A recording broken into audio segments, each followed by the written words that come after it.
Huku area hii kuna mambo mingi inatendeka sana sana masaa ya usiku. Kuna wizi wa ng'ombe inachinjwa, inabebwa na magari.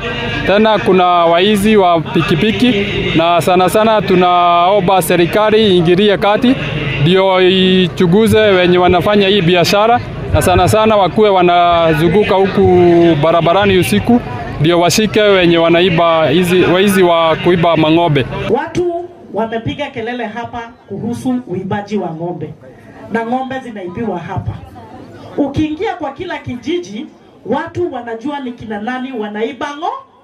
Sisi tunaomba kwa heshima, hao watu wanakosa kufanya kazi yao, wanategemea watu wengine wafanye kazi, waimbe ng'ombe zao, washikwe na wapelekwe kotini. Jambo mbili bado inatutatiza hapa, lakini tutakabiliana nayo, na hiyo ni upande ya juu ya Kinyona, ambapo wale vijana tumewatimua pandio, wamehamia pandio, na ni uwezi wa ng'ombe.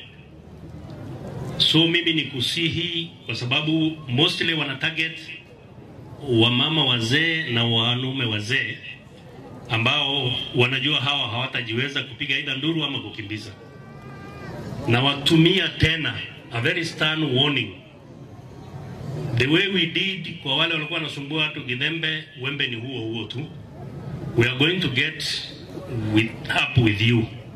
So kwa hivyo vile watu wanaendelea kutoa information kwetu polisi, mimi nawaomba tuendelee namna hiyo. Tushirikiane na security agencies wetu, tujue hakuna maendeleo inaweza endelea kama hakuna security. IG akiamua withdraw askari hapa, sana sana watu wa biashara, mtaishi namna gani? Iko bali najua watu walienda wakafa.